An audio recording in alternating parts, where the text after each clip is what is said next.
నమస్తే, welcome to burning issue.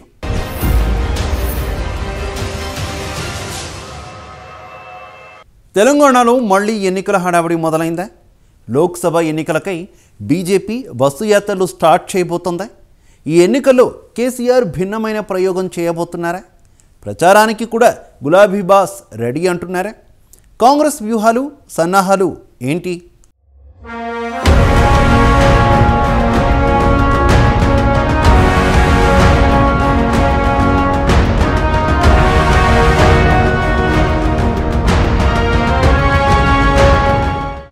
Telangana assembly ఎన్నికలు అయిపోవడంతో త్వరలో జరగబోయే పార్లమెంట్ ఎన్నికలపై బీజేపీ ఫోకస్ పెట్టింది. 2018 అసెంబ్లీ ఎన్నికల్లో ఒకే ఒక స్థానంతో సరిపెట్టుకున్న బీజేపీ 2023 ఎన్నికల్లో 8 స్థానాలను కైవసం చేసుకుంది. 2023 అసెంబ్లీ ఎన్నికల్లో ఆశించిన ఫలితం రాకపోయినప్పటికీ 35% ఓట్ షేర్ సాధించింది. దీంతో మరికొన్ని రోజుల్లో రానున్న లోక్సభ ఎన్నికల్లో గెలిపే లక్ష్యంగా బీజేపీ కేంద్ర రాష్ట్ర నాయకత్వాలు ప్రణాళికలు రూపొందిస్తున్నాయి. రాష్ట్ర వ్యాప్తంగా బస్సు యాత్రకు తెలంగాణ బీజేపీ నేతలు సిద్ధమవుతున్నారు. 17 లోక్సభ స్థానాలను 4 క్లస్టర్లుగా బీజేపీ విభజించింది. లోక్సభ క్లస్టర్లో 11 రోజుల పాటు బస్సు యాత్ర నిర్వహించాలని బీజేపీ నిర్ణయించింది. ఈ నేపథ్యంలోనే ఫిబ్రవరి 10 నుండి 20 వరకు రాష్ట్ర వ్యాప్తంగా బస్సు యాత్ర నిర్వహించేందుకు బీజేపీ అగ్రనాయకత్వం సన్నాహాలు చేస్తోంది. ఈ బస్సు యాత్రలో రోడ్ షోలు, కార్నర్ మీటింగ్స్తో పాటు బహిరంగ సభలు కూడా ఉండేలా రూట్ మ్యాప్ను సిద్ధం చేస్తున్నారు. ఈ బస్సు యాత్రలో రాష్ట్ర నాయకులతో పాటు పలువురు జాతీయ నాయకులు కూడా పాల్గొనేలా ప్రణాళికలు సిద్ధం చేస్తుంది.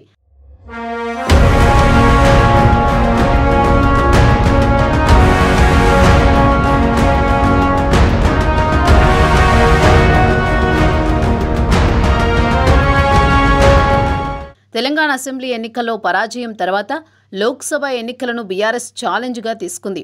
గత ఎన్నికల్లో జరిగిన పొరపాట్లను అంచనా వేసుకుని ఈసారి పూర్తిస్థాయిలో విజయం కోసం ప్రయత్నిస్తుంది. ఈ నేపథ్యంలోనే లోక్సభ అభ్యర్థుల విషయంలో కేసీఆర్ ప్రత్యేకంగా కసరత్తు చేస్తున్నారట. ప్రస్తుతం ఉన్న సిట్టింగ్ అభ్యర్థుల్లో బలంగా ఉన్న ఒకరిద్దరిని తప్ప అందరినీ మార్చేయాలనుకుంటున్నారని వార్తలొస్తున్నాయి.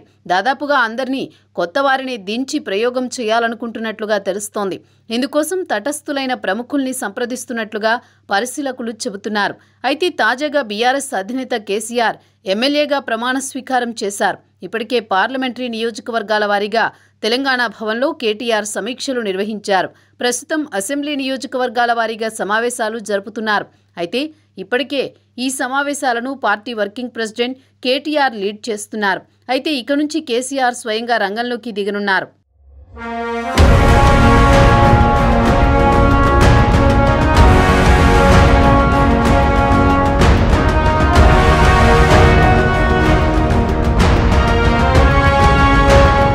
అయితే తెలంగాణలో ఇప్పుడున్న పరిస్థితుల్లో వ్యాపారవేత్తలు కూడా బీఆర్ఎస్ తరపున పోటీ చేయడానికి సిద్ధంగా ఉండరన్న వాదన వినిపిస్తోంది.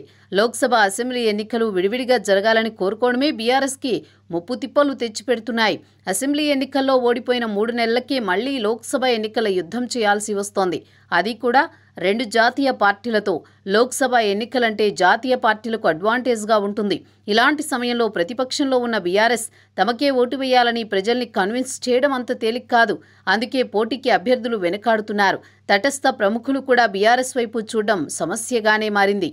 గత ఎన్నికల్లో బీఆర్ఎస్కు 9 లోక్సభ సీట్లొచ్చాయి. ఈసారి వాటిని నిలబెట్టుకుంటే గొప్ప విజయం సాధించినట్లేనని విశ్లేషకులు అభిప్రాయపడుతున్నారు. దీంతో క్యాడర్కు నైతిక బలం వస్తుంది. ఆ దిశగానే గులాబీ బాస్ కేసీఆర్ వ్యూహాలు సిద్ధం చేస్తున్నట్లు తెలుస్తోంది. మెదక్ వంటి చోట్ల గెలుపు నల్లేరు మీద నడక అయినప్పటికీ తేలికగా తీసుకోకూడదని డిసైడ్ అయ్యారు. ప్రతి చోట బలమైన అభ్యర్థుల్ని రంగంలోకి దించేందుకు కసరత్తు చేస్తున్నారు. గ్రేటర్ పరిధితో పాటు నల్గొండ, పాలమూరు వంటి చోట్ల అనూహ్యమైన అభ్యర్థులు రంగంలోకి వచ్చే అవకాశాలు కనిపిస్తున్నాయి. ఇక ఉత్తర తెలంగాణలో పార్టీలోనే కీలకమైన ప్రజల్లో ఉండే నేతల్ని కేసీఆర్ బరిలోకి దించుతారని పార్టీ వర్గాలంటున్నారు. ఫిబ్రవరిలోనే ఎన్నికల స్కెడ్యూల్ వచ్చే అవకాశం ఉండడంతో స్కెడ్యూల్ రాగానే అభ్యర్థుల్ని ప్రకటించే అవకాశం కూడా ఉంది.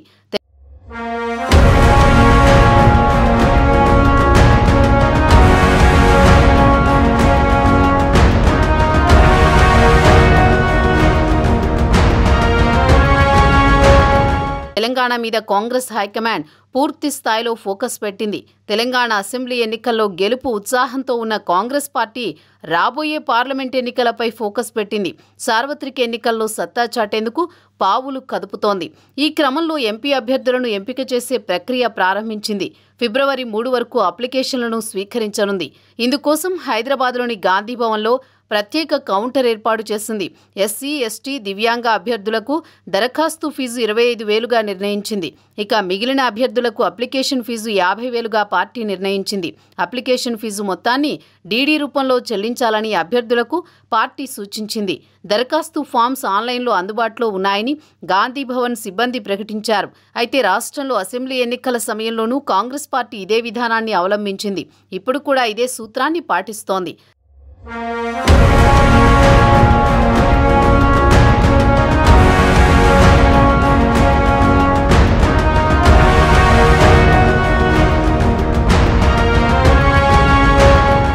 తెలంగాణలో అధికారం దక్కించుకున్న కాంగ్రెస్ పార్టీ రాబోయే పార్లమెంట్ ఎన్నికలను ప్రతిష్టాత్మకంగా తీసుకుంది. తెలంగాణలో మొత్తం 17 లోక్సభ స్థానాలుండగా 2019 ఎన్నికల్లో కాంగ్రెస్ పార్టీ కేవలం 3 స్థానాల్లో మాత్రమే గెలిచింది. ప్రస్తుతం సీఎంగా ఉన్న రేవంత్ రెడ్డి 2019 ఎన్నికల్లో మల్కాజ్గిరి నుంచి, నల్గొండ నుంచి ఉత్తమ్ కుమార్ రెడ్డి, అలాగే భువనగిరి నుంచి కోమటిరెడ్డి వెంకటరెడ్డి గెలిచారు. ఆ ఎన్నికల్లో బీఆర్ఎస్ 9 స్థానాలకు కైవసం చేసుకుంది. ఇక కేంద్రంలో అధికారంలో ఉన్న బీజేపీకి 4 సీట్లు దక్కించుకుంది. కాగా ఈసారి లోక్సభ ఎన్నికలపై కాంగ్రెస్ పార్టీ సీఎం రేవంత్ రెడ్డి ప్రత్యేక ఫోకస్ పెట్టారు. మరోవైపు అసెంబ్లీ ఎన్నికల సమయంలో ఇచ్చిన హామీలను ఒక్కొక్కటిగా అమలు చేస్తూ ముందుకు సాగుతున్నారు.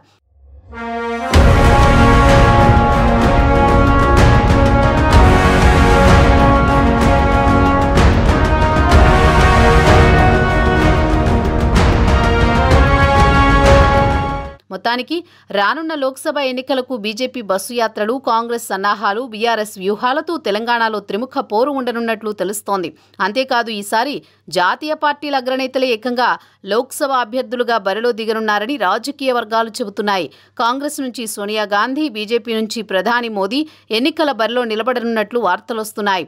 చూడాలి మరి రానున్న లోక్సభ ఎన్నికల్లో జాతీయ నాయకుల పోటీలు, ప్రచారాలు, ఎత్తులు పై ఎత్తులతో ఇక తెలంగాణ రాజకీయం ఏ మలుపు తిరుగుతుందోనన్నది.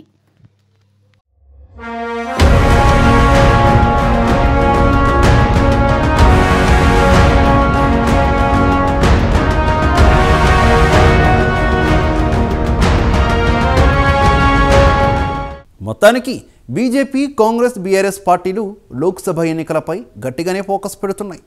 తెలంగాణ అసెంబ్లీ ఎన్నికల తర్వాత కాస్త చల్లారిన రాజకీయ వేడి మళ్లీ లోక్సభ ఎన్నికలతో హీటెక్కుతోంది.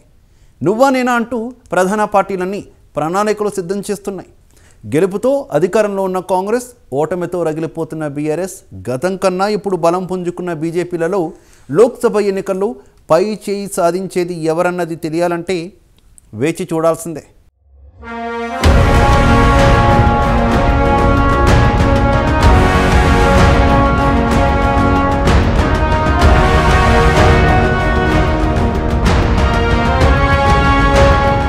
బర్నింగ్ ఇష్యూలో షార్ట్ బ్రేక్ తీసుకుందాం.